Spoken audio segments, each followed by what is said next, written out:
तो जैसा कि आपने पिछली वीडियो में देखा, नाकोशी मानाबू के कहने पे 7 लाख येन के लिए अपने स्कल के अंदर होल करने के लिए तैयार हो जाता है और मानाबू नाकोशी के स्कल के अंदर होल कर देता है, जो कि एक एक्सपेरिमेंट होता है। फिर नाकोशी को लोगों के अंदर अजीब से डिस्टॉर्टेड इमेजेस नज़र आना शुरू होता है, जैसे कि कटी हुई लड़की या फिर रोबोट में फंसा हुआ एक बच्चा। नाकोशी पैनिक हो जाता है और उसको कुछ समझ नहीं आ रहा होता कि ये क्या हो रहा है उसके साथ। तो आते हैं ह्यूमनकुलस वॉल्यूम नंबर 2 पे। तो उसी शाम नाकोशी अपनी कार के पास वापस आ जाता है, पर नाकोशी को अभी भी डिस्टॉर्टेड इमेजेस नज़र आ रही होती है। नाकोशी बाथरूम चला जाता है, वहाँ उसे एक होमलेस आदमी मिलता है और वो लोग बात कर रहे होते हैं। नाकोशी अपनी एक आंख बंद करके उस होमलेस आदमी की तरफ देखता है। उसे उस आदमी की सर की जगह एक मेटल का एग नज़र आता है। नाकोशी को लगता है कि वो पागल हो गया है और एक अच्छी नींद के बाद शायद सब ठीक हो जाएगा, ऐसा कह के नाकोशी अपनी कार में ही सो जाता है। अगली सुबह मानाबू नाकोशी के विंडो पे नॉक करता है। नाकोशी उठ जाता है और मानाबू उसे कहता है कि आज लंच करते वक्त हम डिस्कस कर लेंगे कि आगे क्या करना है। होटल में आने के बाद नाकोशी ने कल रात जो भी देखा था वो मानाबू को ड्रॉ करके दिखाता है। नाकोशी कहता है कि क्या ये तुम्हें अजीब नहीं लगता? शायद तुम्हारे एक्सपेरिमेंट की वजह से मैं पागल हो गया हूँ। जब मैं अपनी राइट आँख बंद कर लेता हूँ और लेफ्ट आँख से देखता हूँ तो मुझे लोगों के अंदर अजीब सी चीज़ें नज़र आने लगती है। मानाबू कहता है कि तो तुमने बस एक ही मॉन्स्टर के साथ फिजिकली इंटरेक्ट किया, जो कि एक रोबोट था। नाकोशी कहता है कि उस रोबोट के अंदर एक बच्चा फंसा हुआ था जो कि अपनी उंगली काटने की कोशिश कर रहा था, और यह सब मुझे जिस आदमी के अंदर दिख रहा था उसने रोना स्टार्ट किया।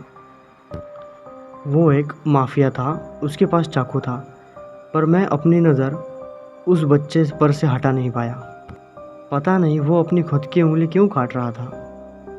मानाबू पूछता है, तुमने कहा कि वहाँ कुछ लोग मॉन्स्टर की तरह थे तो कुछ लोग बिल्कुल नॉर्मल थे, तो उन लोगों में कुछ कॉमन फीचर्स थे जैसे कि कलर, साइज़ या शेप? क्योंकि तुमने जो ड्राइंग बनाई है उससे कुछ बता पाना मुश्किल है। नाकोशी कहता है कि एक सेकेंड, मैं अभी अपनी एक आंख बंद करके चेक कर लेता हूँ। मानाबू पूछता है कि क्या यहाँ पर भी मॉन्स्टर्स है? नाकोशी कहता है कि चलो देखते हैं, पर यहाँ कम इंसान मॉन्स्टर्स बने हुए हैं। मानाबू डर के मारे कहता है कि मतलब अभी यहाँ पर मॉन्स्टर्स है, तुम उन्हें देख सकते हो? नाकोशी कहता है कि जैसे कि वो 2 बूढ़ी औरतें, जिसके बाल छोटे हैं वो बिल्कुल नॉर्मल है, पर जिसने ग्लासेस पहने हैं वो कुछ ऐसी नज़र आ रही है। मानाबू कहता है कि देखो, आई ट्रस्ट यू, पर आई होप तुम झूठ नहीं बोल रहे हो या फिर ये कोई मजाक नहीं है। नाकोशी कहता है कि मुझे नहीं पता कि मैं क्या कह रहा हूँ, पता नहीं ये सब सच है या झूठ, पर वो जो औरत मॉन्स्टर की तरह दिख रही है वो अपनी गर्दन छुपाने की कोशिश कर रही है। वो औरत मानाबू की तरफ देखती है और मानाबू के पसीने छूट जाते हैं। नाकोशी कहता है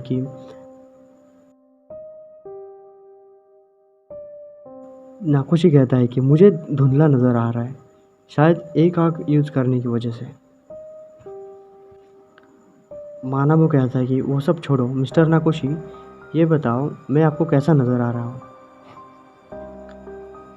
नाकोशी कहता है कि नहीं, तुम में कोई डिफरेंस नज़र नहीं आ रहा है, तुम नॉर्मल हो, ट्रस्ट मी। मुझे तो बस इतना जानना है कि क्या मैं सच में पागल हो गया हूँ और मैं बस इल्यूजन्स देख रहा हूँ, या फिर ये सच है? क्या तुम इन चीज़ों की जिम्मेदारी लोगे? मानाबू कहता है कि देखो, तुम्हें नहीं लगता कि इल्यूजन्स एंड रियलिटी दोनों एक ही कॉइन की दो साइड्स हैं। जो भी हो, मैं चलता हूँ। नाकोशी कहता है कि मुझे नहीं लगता कि तुम इस बात को सीरियसली ले रहे हो। मानाबू कहता है कि तुम्हें जो सोचना है वो सोच लो, पर तुम मेरी साइड कभी नहीं छोड़ोगे। मुझे थोड़ा समय चाहिए, मैं रिसर्च करूँगा और इसका एक्सप्लेनेशन ढूंढूंगा। और मानाबू उस औरत से बात करने के लिए निकल जाता है। नाकोशी बैठे बैठे उस लड़की की तरफ देखता है जो एक अमीर आदमी के साथ बैठी हुई होती है। नाकोशी को उसका चेहरा छोटे छोटे टुकड़ों में बंटता हुआ नजर आता है।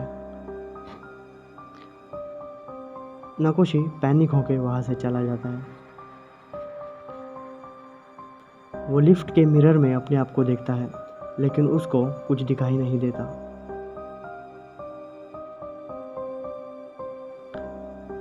लिफ्ट में आने वाले लोग नाकोशी को मॉन्स्टर्स की तरह नजर आती है। नाकोशी वहाँ से भाग जाता है और जाके अपनी कार में बैठ के वो वहाँ से दूर जाता है। अपनी पसंदीदा जगह जहाँ पर वो अपना ज़्यादातर टाइम बिताना पसंद करता है, वो शाम तक उसी जगह अपना टाइम स्पेंड करता है। कुछ देर बाद मानाबू नाकोशी को कॉल करता है और बताता है कि मैंने पता लगा लिया कि ये क्या है। तुम जो देख रहे हो उसे होमुंकुली कहते हैं, और बाकी की डिटेल्स मैं जब हम अगली बार मिलेंगे तब बताऊंगा। नाकोशी म्यूज़िक लगा के जा रहा होता है, तभी उसके दिमाग में पास्ट का इंसिडेंट याद आता है। नाकोशी का ध्यान हट जाता है और वो सामने वाले ट्रक से टकराते टकराते हुए बच जाता है।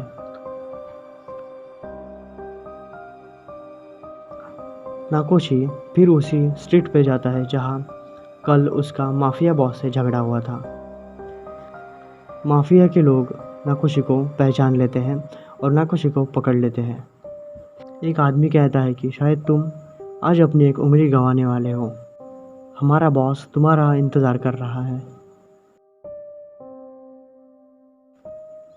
वो लोग नाकोशी को बॉस के पास लेके आते हैं।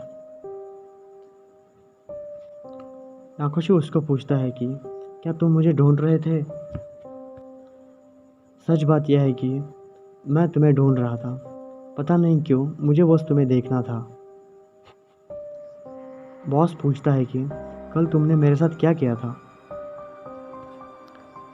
नाकोशी कहता है कि पता नहीं, पर मैंने कुछ देखा, मैंने तुम्हारी सच्चाई देखी। बॉस कहता है कि यह सब बकवास बंद करो, पर तुमने जो कल देखा क्या तुम वही आज देख सकते हो? नाकोशी कहता है हाँ, मैं देख सकता हूँ, एक रोबोट। बॉस कहता है कि शायद तुम सर पे गिरे हो, क्योंकि एक आंख बंद करके तुम कल बड़बड़ा रहे थे कि अपनी उंगली मत काटो। नाकोशी बॉस को पूछ के उसकी उंगलियां चेक करने लगता है। वो उंगलियां बिल्कुल किसी रोबोट की तरह फील हो रही होती है। बस एक छोटी उंगली होती है जो नॉर्मल फील हो रही होती है। नाकोशी वो उंगली देखते हुए उस छोटे बच्चे को पुकारता है। बॉस को कुछ समझ नहीं आता। नाकोशी किसी पागल की तरह बॉस का चेहरा पकड़ लेता है। बॉस नाकोशी को धक्का मार के पीछे कर देता है। बॉस को लगता है कि नाकोशी मजाक कर रहा है। नाकोशी कहता है कि मैं तुम्हें इसलिए नहीं छू रहा हूँ क्योंकि मुझे मर्द पसंद है, मैं तो बस कुछ जानना चाहता हूँ। नाकोशी पागलों की तरह बॉस को चेक करने लगता है। बॉस का आदमी उन्हें देख लेता है और उसको गलतफहमी हो जाती है। बॉस गुस्से में आके अपना चाकू निकालता है और कहता है मैं तुम्हारी उंगली काट लूँगा।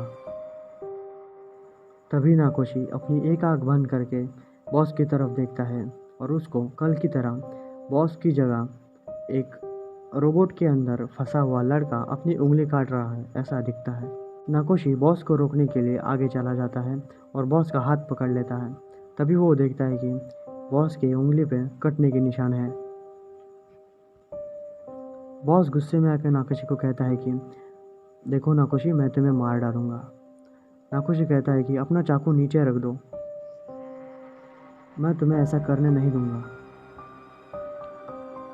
नाकोशी को दिखने लगता है कि एक लड़का स्केटबोर्ड से नीचे गिर जाता है। नाकोशी को एक अपराधी होने जैसी फीलिंग आती है। नाकोशी बॉस को पूछता है कि क्या तुम किसी चीज़ के लिए खुद को अपराधी मानते हो? नाकोशी बॉस का हाथ पकड़ के उससे पूछने लगता है कि बताओ, जब तुम छोटे थे तब तुम्हारे साथ क्या हुआ था? बॉस नाकोशी को पंच मार के पीछे गिरा देता है। नाकोशी नीचे गिरे हुए मुस्कुरा रहा होता है और कहता है कि जब मैं छोटा था तब मेरा एक केन नाम का दोस्त था। मैंने उसके साथ कुछ बहुत बुरा किया है। जब हम एक साथ स्केटिंग कर रहे थे तब मैंने मजाक में उसको धक्का दे दिया और पीछे से जो ट्रक आ रहा था वो उसके पैर के ऊपर से चला गया और केन कभी नॉर्मली चल नहीं पाया और मैं अपने दोस्त की कभी माफ़ी नहीं मांग पाया। नाकोशी देखता है कि वो लड़का अब रोबोट से बाहर आ चुका था। बॉस नीचे गिर के रोने लगता है। वो रोते हुए कहता है कि जब मैं छोटा था तब मैंने मेरे दोस्त काजुओ की उंगली काटी थी।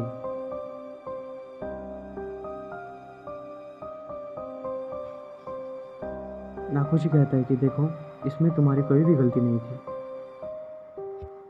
बॉस रोते हुए कहता है कि मैंने अपने दोस्त की कभी माफ़ी नहीं मांगी। नाकोशी कहता है कि मेरे साथ भी यही हुआ था और मैं भी अपने दोस्त केन की कभी माफ़ी मांग नहीं पाया। तुम्हें रोज़ रिग्रेट और गिल्ट फील होता था और इस भयानक फीलिंग से बचने के लिए तुमने सोचा कि तुम दूसरों को तकलीफ़ देने वाले आदमी हो।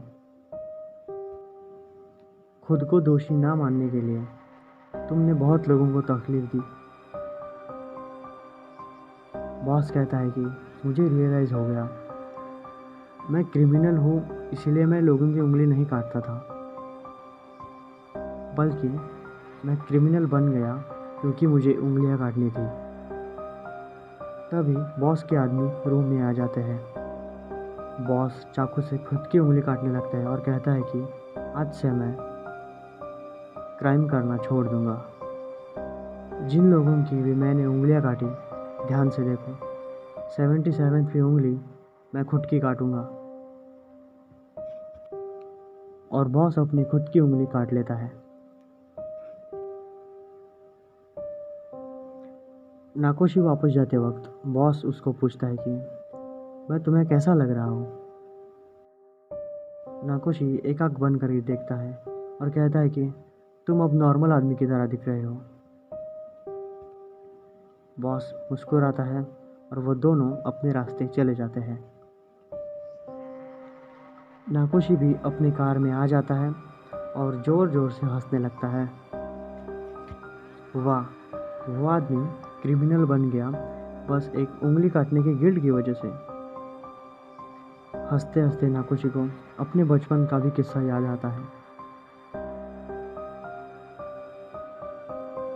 जिसकी वजह से नाकोशी को गिल्ट फील होता था और वो अपनी कार में ज़ोर ज़ोर से रोना शुरू कर देता है। नाकोशी रोते हुए आई एम सॉरी केन ऐसा कह के सो जाता है।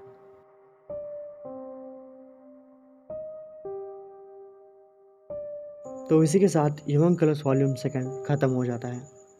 तो इससे आगे की स्टोरी और भी ज़्यादा इंटरेस्टिंग है। आगे जाके नाकोशी के साथ जो भी होता है अनएक्सपेक्टेड है एंड इंटरेस्टिंग एंडिंग है, सो कीप वॉचिंग।